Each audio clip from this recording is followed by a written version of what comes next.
प्रकृति की गोद में बसा मंगलपुर एक बहुत ही शांत और खूबसूरत गांव था। यहाँ की सुबह जितनी सुहानी थी, लोगों का जीवन उतना ही सादा था। लेकिन इसी खामोशी के बीच जल्द ही एक ऐसी कहानी शुरू होने वाली थी जो इस पूरे गांव का स्वाद बदलने वाली थी। उसी दोपहर गांव के कच्चे रास्ते पर शहर से आने वाली एक धूल भरी बस रुकी। बस से विक्रम और अंजलि नीचे उतरे। उनके पास सामान के नाम पर सिर्फ 2 पुराने सूटकेस थे और आंखों में सुनहरे भविष्य की कुछ उम्मीदें। काफी देर गांव में भटकने के बाद उन्होंने एक सुनसान कोने में एक बहुत ही पुराना और जर्जर मिट्टी का कमरा किराए पर लिया। अंजलि, मैं जानता हूँ कि यह जगह बहुत पुरानी और टूटी फूटी है। तुम्हारे लिए यह बहुत तकलीफदेह होगा, पर यकीन मानो, हम अपनी मेहनत से इसे बहुत जल्द खूबसूरत बना लेंगे। बस एक बार मुझे इस गांव में कोई भी छोटा मोटा काम मिल जाए। आप ऐसी बातें क्यों कर रहे हैं? काम तो मिल ही जाएगा। आप बस अपनी हिम्मत मत हारिएगा। आप सामान अंदर रखिए, मैं चूल्हा जलाकर देखती हूँ कि रात के खाने के लिए क्या जुगाड़ हो सकता है। जेब लगभग पूरी तरह से खाली है अंजलि। हमारे पास राशन के लिए भी पैसे नहीं बचे हैं। मैं तुरंत बिना वक्त गंवाए बाजार जाता हूँ और कोई काम ढूंढता हूँ। भगवान ने चाहा तो कुछ न कुछ तो मिल ही जाएगा। अंजलि अपने हाथ से एक पुराना चांदी का कंगन निकालकर विक्रम की ओर बढ़ाते हुए भावुक स्वर में, अगर बहुत जरूरत पड़े तो इसे बाजार में सुनार के पास रख दीजिएगा। खाली पेट काम खोजना आसान नहीं होता। कम से कम आज के लिए थोड़ा राशन तो आ ही जाएगा। नहीं अंजलि, यह तुम्हारी माँ की आखिरी निशानी है। मैं इसे किसी भी कीमत पर बिकने नहीं दूंगा। तुम बस मुझ पर भरोसा रखो। मैं आज शाम को किसी भी हाल में खाली हाथ नहीं लौटूंगा। विक्रम भारी मन से काम की तलाश में गांव के बाजार की ओर निकल पड़ा। वो हर छोटी बड़ी दुकान पर गया, हर दरवाजे को खटखटाया, लेकिन बाहरी होने के कारण किसी ने उस पर भरोसा नहीं किया और काम देने से मना कर दिया। भटकते भटकते थक कर वो बाजार के मोड़ पर खड़ा हो गया, जहां उसकी नजर गांव की सबसे बड़ी चाइनीज दुकान पर पड़ी। नमस्ते सेठ जी, क्या आपकी इस बड़ी दुकान में मेरे लिए कोई छोटा मोटा काम मिल सकता है? मैं इस गांव में नया हूं और मुझे काम की बहुत सख्त ज़रूरत है। मैं बहुत मेहनती हूं। आप जो कहेंगे वो करूंगा। काम चाहिए? यहाँ काम सिर्फ उसे मिलता है जो कोई भी गंदा या भारी काम करने में हिचकिचाए ना। पीछे गोदाम में 50-50 किलो की पत्ता गोभी, मैक्रोनी और नूडल्स की बोरियां पड़ी हैं। उन्हें पीठ पे लाद कर दुकान तक लाना होगा और दिन भर पत्थर के सिलबट्टे पर तीखी लहसुन मिर्च की चटनी पीसनी होगी। दिन के सिर्फ 100 रुपये दूंगा। करेगा? जी सेठ जी, मैं बिल्कुल करूंगा। मुझे कोई भी काम करने में कोई शर्म नहीं है। आप बस मुझे काम पे रख लीजिए। तो फिर खड़ा खड़ा मेरा मुंह क्या देख रहा है? लग जा काम पर। ओए लड़के, जरा फुर्ती दिखा। विक्रम का कठिन काम शुरू हुआ। वो तपती दोपहर में भारी भारी बोरियां अपनी पीठ पर लाद कर लाता। बोरियां ढोने के बाद उसे घंटों पत्थर पर हाथ से तीखी लाल मिर्च और मसाले पीसने पड़ते, जिससे उसकी आंखों में पानी आ जाता। ऐसे ही 1 हफ्ता बीत गया। एक शाम उनकी शादी की सालगिरह थी और अंजलि उसे बुलाने के लिए सेठ की दुकान पर पहुंच गई। विक्रम जी, बस भी कीजिए अब। सुबह से बिना रुके खट रहे हैं। देखिए आपके हाथों में कैसे लाल छाले पड़ गए हैं। चलिए ना घर, आज हमारी शादी की सालगिरह है। आप भूल गए क्या? मैंने पड़ोस वाली काकी से थोड़े पैसे उधार लेकर आपके लिए चूल्हे पर मीठे चावल बनाए हैं। चलिए। अरे ओ मेम साहब, ये कोई बगीचा नहीं, मेरी दुकान है। दिहाड़ी पे रखा है तेरे पति को। कोई खैरात नहीं बांट रहा हूँ। इसे अपना काम पूरा करने दे। अभी गोदाम से पत्ता गोभी की 20 बोरियां और लानी है। अगर आज का काम बीच में छोड़ा तो ना सिर्फ आज के 100 रुपये काट लूंगा, बल्कि इसे धक्के मारकर नौकरी से भी निकाल दूंगा। समझी? सेठ जी, अपनी जबान पर लगाम लगाइए और जरा तमीज से बात कीजिए। यह मेरी पत्नी है। आप मुझे काम के पैसे देते हैं, इसका मतलब ये नहीं कि आपने हमारी इज्जत भी खरीद ली है। मैं सुबह से बैल की तरह आपके यहाँ जुटा हुआ हूँ, लेकिन अपनी पत्नी का इस तरह सरेआम अपमान मैं बिल्कुल नहीं सहूंगा। पत्नी है तो इसे घर की चार दीवारी में बंद करके रख, नहीं तो कल से इसे भी मेरी दुकान में जूठे बर्तन धोने के काम पर ले आ। बस अब बहुत हुआ। आपकी ये दुकान की नौकरी और आपके ये 100 रुपए आपको ही मुबारक हो सेठ जी। मैं अपनी पत्नी का अपमान करवाकर आपके यहाँ 1 मिनट भी काम नहीं करूंगा। नौकरी छोड़कर दोनों खाली हाथ अपने मिट्टी के कमरे में लौट आए। रात भर दोनों को भूख और चिंता के मारे नींद नहीं आई, लेकिन तभी कमरे के एक अंधेरे कोने में अंजलि की नजर फर्श के एक उखड़े हुए पत्थर पर पड़ी। जब उन्होंने उत्सुकतावश उस पत्थर को हटाया तो उनके होश उड़ गए। विक्रम जी, ये देखिए, इस पत्थर के पीछे क्या छिपा था? एक पुराना लोहे का कलश।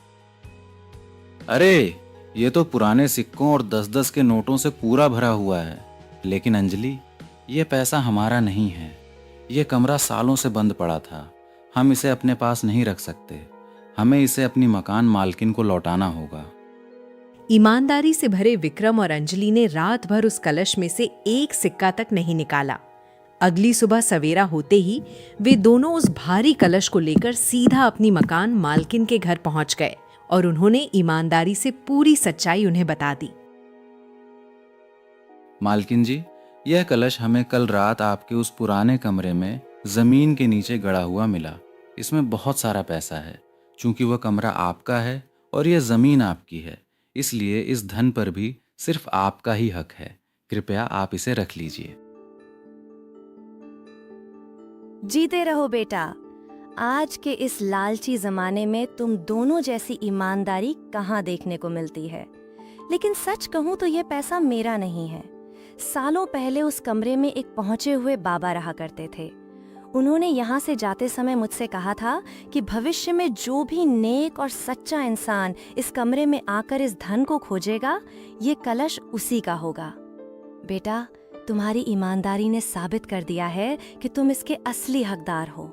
इसे मेरी तरफ से एक उपहार समझकर रख लो और किसी अच्छे काम में लगाओ। वो दोनों कलश लेकर घर आ गए। अंजलि, बाबा और मालकिन जी का यह आशीर्वाद हमें लोगों की भलाई के लिए मिला है।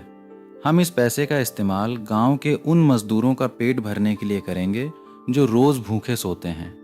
हम आज ही अपना खुद का चाइनीज खाने का ठेला शुरू करेंगे, जहां कोई भी भूखा नहीं रहेगा। विक्रम ने उन पैसों से एक सुंदर ठेला लगाया।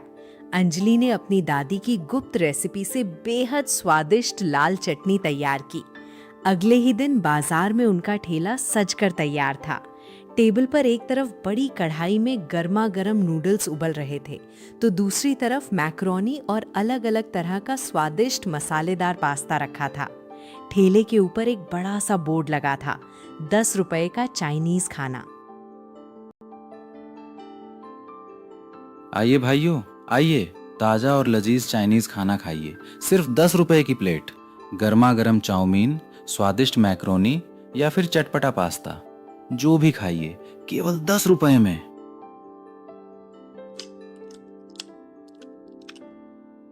अरे विक्रम भाई, गजब का स्वाद है।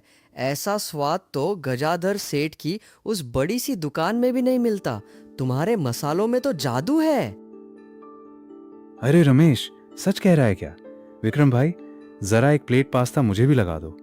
खुशबू तो बहुत ही लाजवाब आ रही है। अंकल, मेरे पास सिर्फ ये 10 रुपए है। क्या मुझे वो लाल वाली मैक्रोनी मिल जाएगी? हाँ बेटा, बिल्कुल। ये लो गर्मा गर्म मैक्रोनी, आराम से बैठकर खाना। देखा अंजलि, बाबा की कृपा से आज मंगलपुर गांव का कोई भी मजदूर या बच्चा भूखा नहीं रहेगा।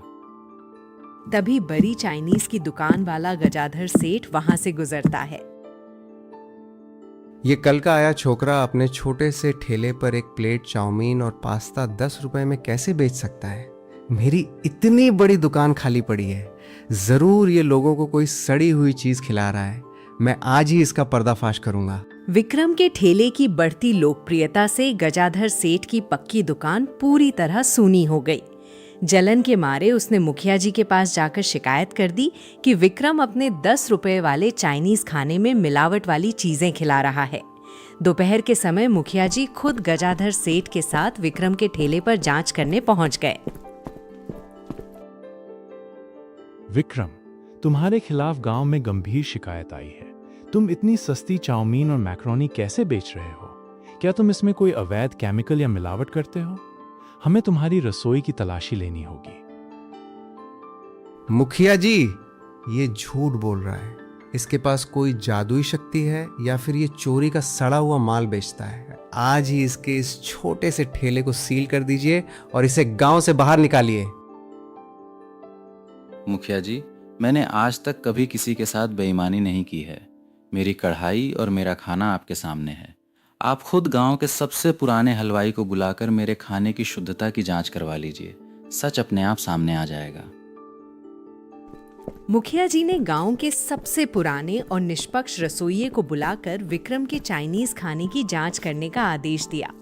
पूरा गांव सांस रोके खड़ा था कि तभी उस बुजुर्ग रसोइये ने चाउमीन का एक निवाला अपने मुंह में रखा। निवाला चखते ही बुजुर्ग की आंखों में एक अनोखी चमक आ गई। मुखिया जी, इस बच्चे के खाने में कोई मिलावट या केमिकल नहीं है। इसमें तो वही शुद्धता और स्वाद है जो एक माँ के हाथ के खाने में होता है। ये सिर्फ ताजी सब्जियों और इस बच्चे की ईमानदारी का कमाल है। तभी विक्रम की मकान मालकिन वहां आती है। मुखिया जी, मैं गवाह हूँ कि इस लड़के की नीयत कितनी साफ है।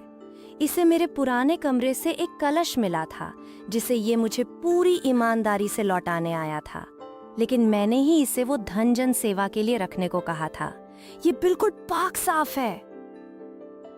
गजाधर, तुम्हारी शिकायत पूरी तरह झूठी और दुर्भावना से प्रेरित पाई गई है। विक्रम पूरी तरह निर्दोष है और तुम पर एक मासूम पर झूठा आरोप लगाने के लिए 5,000 रुपए का भारी जुर्माना लगाया जाता है। तुम्हारी दुकान को कुछ दिनों के लिए बंद किया जाएगा। झूठ पकड़े जाने के बाद गजाधर सेठ पूरी तरह बर्बाद हो गया और अपनी बदनामी के कारण हमेशा के लिए गांव छोड़कर चला गया। वहीं दूसरी तरफ विक्रम का ठेला अब मंगलपुर की सबसे बड़ा चाइनीज ठेला बन चुका था, जहां आज भी गरीबों को 10 रुपए में भरपेट खाना मिलता है। ये कहानी सिखाती है कि ईमानदारी हमेशा सफलता दिलाती है और घमंड इंसान को कहीं का नहीं छोड़ता।